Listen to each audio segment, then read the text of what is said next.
সে কি আমার বাপ হয়, আমার 14 গোষ্ঠীর কেউ হয়, আমার রক্তের কেউ হয়, তাকে আমার ভাইরাল করতে হবে? তুমি মাথায় দিয়ে তোমরা ভন্ডামি করো, ইসলামটা কি নাটক পাইছো? আমরা তো মুসলমান। আমি বলতে দেন আমাকে। আচ্ছা, কার পাওয়ারে তুমি এইসব কাজগুলো করো? কিছু আমি বলি, আল্লাহি আল্লাহর কসম, আমি যদি একটা কথা মিথ্যা বলে থাকি এখানে, তো আমি যেন আজকেই মারা যাই। তিনি আমাকে বলেছেন যে আমি একবার ভাইরাল হতে পারলে বাংলাদেশের শ্রেষ্ঠ বক্তা হব, আমি শ্রেষ্ঠ বক্তা। কোনো মেয়ে বলতে পারবে না আমি তার সাথে কথা বলছি, অশ্লীল কথা বলছি, প্রেমের প্রস্তাব দিয়েছি, বাকি রুম ডেটের কথা বলছি। আস্তাগফিরুল্লাহ, নাউযুবিল্লাহ, আল্লাহ মাফ করুক, তবুও বলতে হইতেছে। ওই অশ্লীল ভিডিও তার কাছে যেটা ছিল, আমাকে প্রতিনিয়ত বলতো এটা আমি সাইডে দিব, তুই যদি আমাকে ভাইরাল না করস। এবং বলেছি ভাই বারে মেয়ের সাথে ভিডিও কল আমি বলেছি, কিন্তু ভাই একটা কথা বারে কেন বলতেছেন? একটা নিজের তো একটা আছে। তারপরে আমি তিনি টুপি মাথায় দিয়ে পাঞ্জাবি গায়ে দিয়ে ভিডিও দেখতে দেখতে মেয়েকে চুম্মা দিয়েছে, এরকম আমি ভিডিও করছিলাম তাকে ভাইরাল করার জন্য। আমি বলতেছি, সে কি আমার বাপ হয়, আমার 14 গোষ্ঠীর কেউ হয়, আমার রক্তের কেউ হয়, তাকে আমার ভাইরাল করতে হবে? আপনি বলেন, সে তো আমার কেউ না ভাই, আমি তাকে চিন করতে হবে না। তাহলে কেন ভাই উস্কাই দিচ্ছেন? আমি বলতেছি, আপনারা কেন বুঝেন না? আপনারা সাংবাদিকরা এইগুলো সমস্যা ভাই আপনাদের। বলেন আমি তো বলতেছি, আমি অসুস্থ, আমি সবকিছু আপনাদের বলতেছি। বলেন, আমি বলতেছি। তারপর সে আমার রক্তের কেউ না, তার আমার ভাইরাল করতে হবে। সে যখন আমাকে ব্ল্যাকমেল করতো, তখন আমি কোথায় যাব ভাই? আমার তো যাওয়ার কোনো জায়গা নাই, আমার মা নাই, আমার বাবা নাই, আমার 14 গোষ্ঠীর কেউ নাই। আমি এই পর্যন্ত আসছি, কেউ আমাকে 10 টাকা দিয়ে সাহায্য করে নাই যে শিবন এই 10 টাকা দিয়ে এমবি কিনা তুমি সোশ্যাল মিডিয়ায় কাজ করো। আল্লাহি আল্লাহর কসম, আমি যদি একটা কথা মিথ্যা বলে থাকি এখানে, তো আমি যেন আজকেই মারা যাই। আমার ক্লিয়ার কথা। তিনি যখন আমি বলি, আচ্ছা আমি বলি, আমাকে বলতে দেন, আমাকে আজকে বলতে দেন।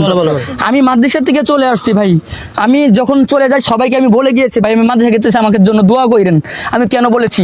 এবং এই যে আপনি আছেন ভাই, আমি যখন মিরপুর 1-এ তাকে নিয়ে গিয়েছিলাম, আপনারা সবাই ধরছিলেন না ভাই, একটা ইন্টারভিউ দাও ভাই, দিছিলাম। আমি ধরছি তোমাকে ইন্টারভিউ দেওয়ার কথা, মানে ওই মানুষটা যে কে ওই যে আমি তো মানে আমি তোমাকে ধরছি না, দিব তো 6 দিন তুমি যাবত আমাকে বিরক্ত করতে আমার কাছে সব আছে।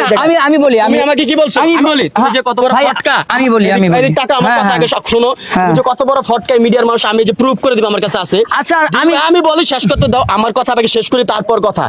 ও আমাকে মেসেঞ্জারে নক দিয়ে আমাকে সালাম দিয়ে এত সুন্দর করে কথা বলছে যে ভাই, আমি তো বিশ্বাস করছি ও যে তো ভালো হয়ে গেছে, ভালো মানুষ।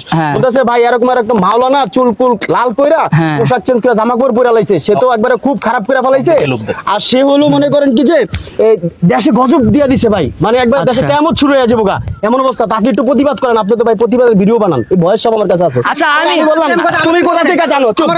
সেম কথা আমাকে বল, তুমি কিভাবে জানো? ঠিক আছে, বলে ভাই আমি ওকে খোঁজতাছি ভাই, ওর তথ্য পাইতাছি না।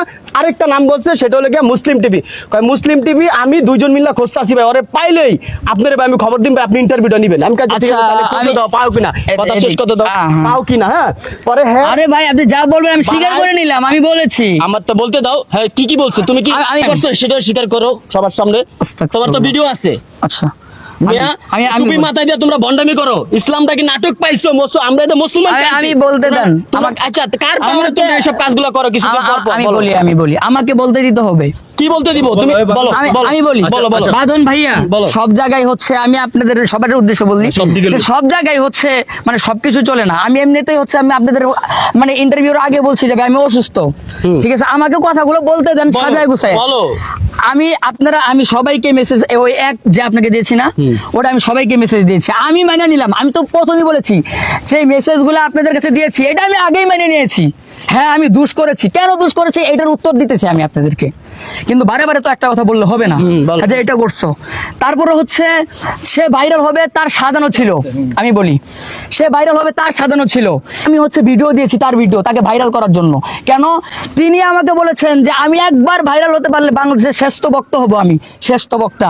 এবং তিনি আমাকে এটাও বলেছেন, এই যে কুরবানি ঈদের পরে, নাম বলে বলো, ওমর ফারুক, তিনি আমাকে এটাও বলেছেন যে ঈদের পরে সে জামালপুরে অধিক মানে হেলিকপ্টার দিয়ে বয়ান করতে যাবেন, এবং ওইখানে যাওয়ার পরে সবার কাছে ক্ষমা চাবেন যে আমার ভুল হয়ে গিয়েছে। এবং তিনার একজন শুভাকাঙ্ক্ষী। আচ্ছা আমি বলি না, আমাকে আটকাতে দেন, আপনি যা করবেন পরে করেন। তুমি যে বলছো যে আসাদ নূরের কাছে তুমি ভিডিও দিছো, তো আসাদ নূরের সাথে তোমার সম্পর্কটা কি? আচ্ছা আমি বলতেছি, হ্যাঁ আমি বলি, আসাদ নূরের সাথে পরিচয় কিভাবে? এত কিছু বলার কোনো প্রয়োজন নাই।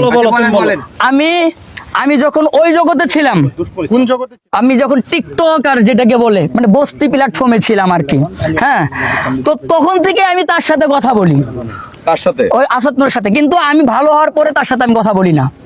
আমি 3 মাস হচ্ছে, না সরি, 3 মাস না, আমি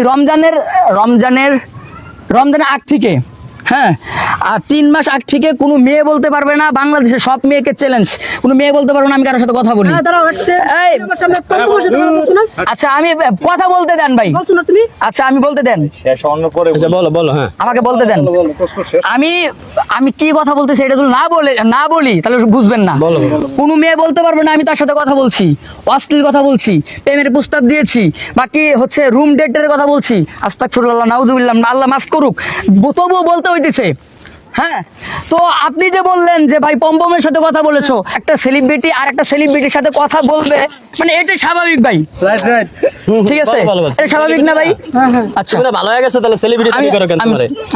তুমি না ভালো হয়ে গেছো ভাই, আমি বলতে দেন ভাই, আমি খুবই অসুস্থ ভাই, আমাকে কেন কথা বলতে দিতে হয়েছে না? আচ্ছা সবাই আপনার কথা শুনেন। সে তাকে তার মতো বলতে দেন।